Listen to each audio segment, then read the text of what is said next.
why it sucks to be born as a moose. I like these videos, chat, because you could really be a moose, nigga.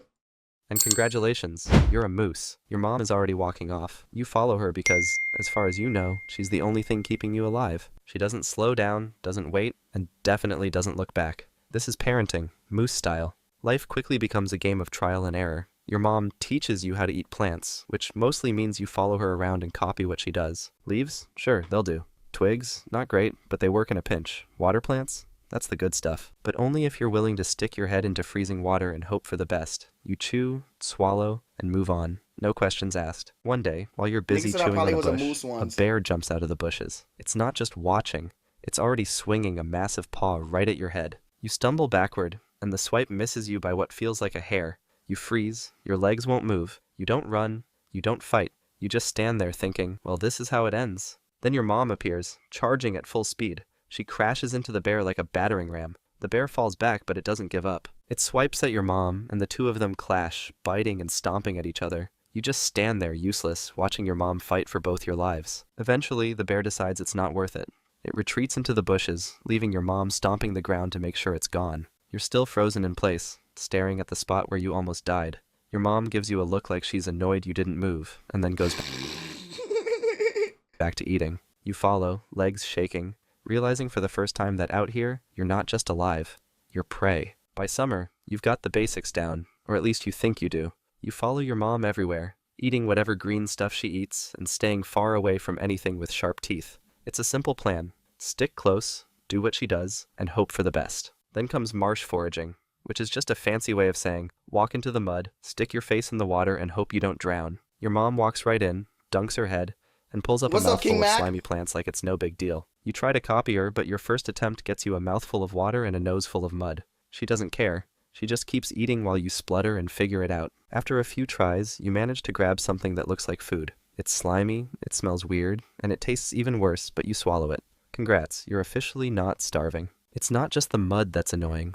Summer brings all kinds of new problems. Bugs swarm your face every time you stop moving. Fish nibble at your legs when you walk through the water, and the heat is unbearable. You're basically wearing a fur coat all day. Your mom? She doesn't even notice. She's too busy scanning the trees for predators. You stick close to her, figuring she knows what she's doing. Animals be loving their kids just enough to fight predators? Yet, so she's probably right. Fall arrives, and suddenly, the forest feels like a moose soap opera. Big bulls with enormous antlers show up, stomping, grunting, and acting like they own the place. Your mom avoids them, but you're stuck following her through all the chaos. The bulls don't just grunt, they fight. 1 minute, you're trying to chew on some leaves, and the next, two giant moose are smashing their antlers together like it's a competition to see who can break theirs first. Your mom doesn't seem impressed. She just keeps walking, ignoring the noise like it happens every day. Sometimes, the bulls get too interested in your mom. When one gets a little too close, she charges at him, snorting like she's had enough of his nonsense. He stumbles back, rethinks his choices, and moves on. Meanwhile, you're just trying to keep up, wondering why everything suddenly feels so dramatic. Winter shows up like it's got a personal vendetta against you.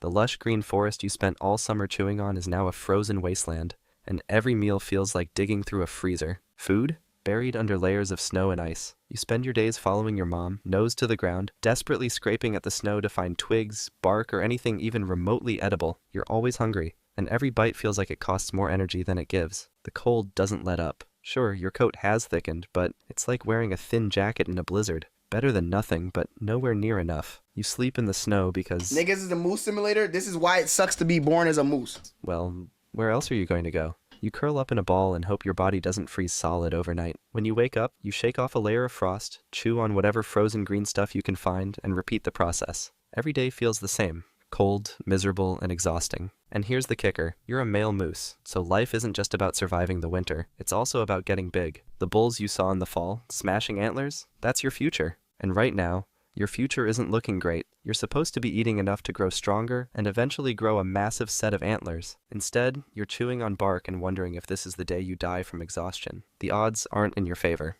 Predators are still out there too, waiting for you to screw up. Wolves stalk the forest, looking for the weakest moose in the group. You do your best to keep moving and avoid looking like the easy option, but when your stomach's empty and your legs feel like lead, running away doesn't sound very doable. Your mom still keeps watch, but even she can't protect you forever. When you hit your first birthday, congratulations, you're officially on your own.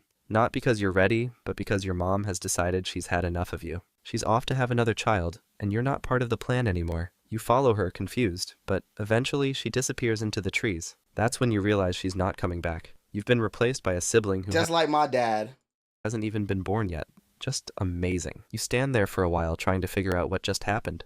You've been abandoned. The one moose who kept you alive through all those bear attacks, blizzards, and wolf-filled nights is gone. You look around, hoping she will come back, but she never does. She's not coming Happy back. birthday, I guess. As a bull, your priorities shift immediately. The first one? Don't die. The second? Start growing antlers. That's easier said than done. You don't have the size or strength to fight off predators or rival moose yet, so you spend most of your time sneaking around, eating whatever you can and trying not to get noticed. Wolves are your biggest problem now. They know you're weak, they know you're alone, and they're always watching. You learn to spot their tracks, listen for their howls, and run at the first sign of trouble. Not that running always works. You're clumsy and not nearly as fast as you think you are. Then there's the other bulls. At first you try to avoid them, but eventually you have to start figuring out where you stand. This usually involves some awkward sparring matches with other young bulls. You lock your little antlers together and hope you don't embarrass yourself too much. These fights aren't serious yet, but they are a preview of what's coming.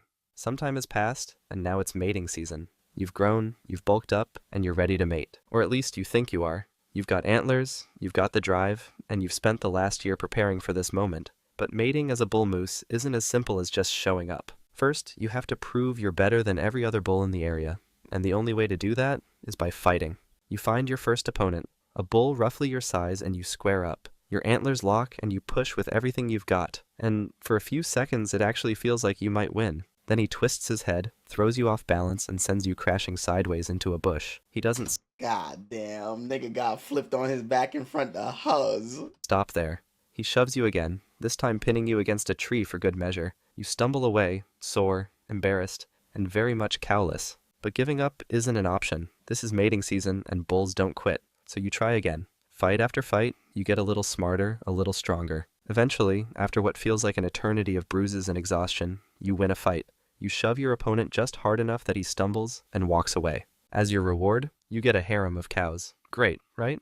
Except now the real work begins. Other bulls start showing up, grunting, stomping, and challenging you for your cows. You don't get to relax, not even for a minute. Every new challenger means another fight, another round of antler smashing, and another chance to lose everything you just won. Meanwhile, the cows, they barely notice you. They're too busy grazing or ignoring you altogether, treating you like background noise. You're out here defending them with your life, and they couldn't care less. You don't even get a Nah, these niggas like real life niggas. thank you. By the end of the season, These niggas were like real life niggas. you're a wreck. You're starving, bruised, and barely standing. But hey, you survived. Congratulations. My kids think I got motion now. Show them how much motion you got. Gift 20 subs.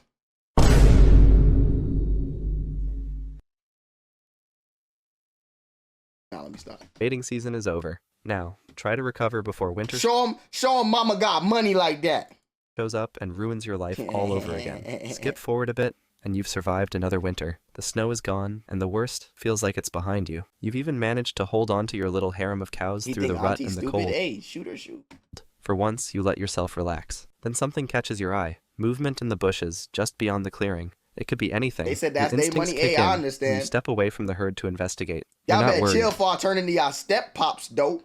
You're a bull moose, and there's nothing in these woods you can't handle. You move closer to the bushes. Suddenly, a deafening crack rings out, and there's a sharp, burning pain in your neck. You stumble backward, your legs unsteady, and feel something warm dripping Nigga, down you got your fur. shot? You want to run, but you don't. You're a bull moose, and this is your forest. You lower your head, blood dripping from your wound, ready to charge. Before you can take a step, there's another crack. This time, there's no pain, no sound, no anything.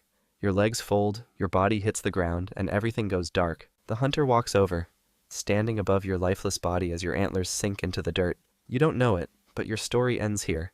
Not in a blaze of glory, not in old age, but with 2 loud cracks in a forest that doesn't care how far you've come. Life as a moose might be rough, but there's another animal out there that has it way worse. Trust me, it's wild. That was a good video. Damn, imagine being born a moose to get sniped.